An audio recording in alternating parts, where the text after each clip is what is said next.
Hello दोस्तों, नमस्कार। आप सभी लोगों का स्वागत है हमारी यूट्यूब चैनल पर।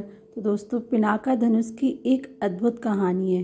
कहा जाता है कि एक बार कव्य मुनि घोर कान के भीतर घोर तपस्या कर रहे थे। तपस्या करते हुए समाधि में रहने के कारण उन्हें इस बात का आभास नहीं हुआ कि उनके शरीर को दीमकों ने बामी बना दिया है। उस मिट्टी के ढेर पर एक सुंदर बांस उगाया। जब कव्य जी की तपस्या पूरी हुई तब ब्रह्मा जी प्रकट हुए और उन्होंने अपने अविरल जल से कव्य जी के शरीर को सुंदर बनाया। ब्रह्मा जी ने उन्हें कई वरदान दिए और जब ब्रह्मा जी जाने लगे तो उन्हें एहसास हुआ कि कव्य की लाश पर उगने वाला बांस कोई साधारण नहीं हो सकता। इसीलिए इसका इस्तेमाल सोच समझकर करना चाहिए। यह सोचकर ब्रह्मा जी ने उस बांस को काटकर विश्वकर्मा जी को दे दिया। विश्वकर्मा ने उनसे 2 दिव्य धनुष बनाए, जिनमें से एक का नाम सारंग रखा। उन्होंने इसे भगवान विष्णु को समर्पित किया और एक पिनाक नाम का शिव को समर्पित किया था। पिनाक धनुष धारण करने के कारण शिव को पिनाकी कहा जाता है। शिव के हाथ में पिनाक धनुष की एक भी झंझनाहट से बादल फट जाते हैं और पृथ्वी कांपने लगती है।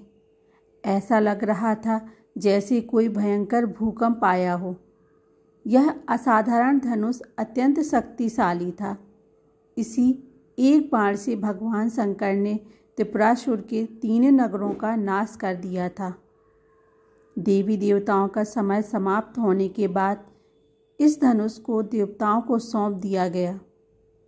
देवताओं ने यह धनुष महाराजा जनक जी के पूर्वज देवव्रत को दिया था।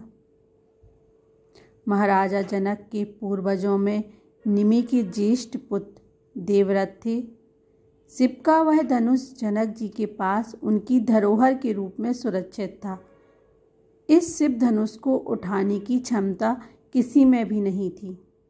एक बार माता सीता जी ने यह धनुष उठा लिया, जिससे प्रभावित होकर जनक जी ने सोचा कि यह कोई साधारण कन्या नहीं है, इसीलिए जो भी उससे शादी करे वह एक साधारण आदमी ना हो।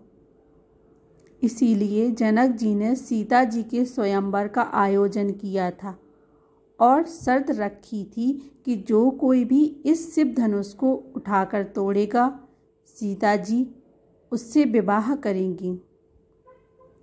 उस बैठक में भगवान राम ने शिव के धनुष को तोड़ा और सीता से विवाह किया।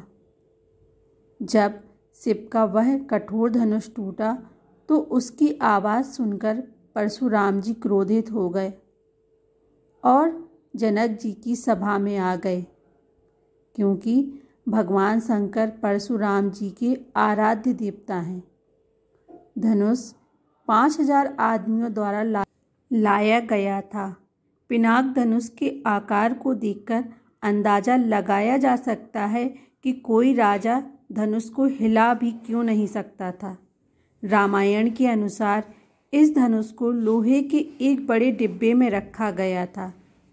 इस डिब्बे में 8 बड़े पहिए थे। 5000 लोग किसी तरह उसे लेकर आए थे। धन्यवाद दोस्तों। ये थी हमारी रामायण में जब राम विवाह हुआ था उस समय जो धनुष तोड़ा गया था उसकी पूरी कहानी। धन्यवाद दोस्तों।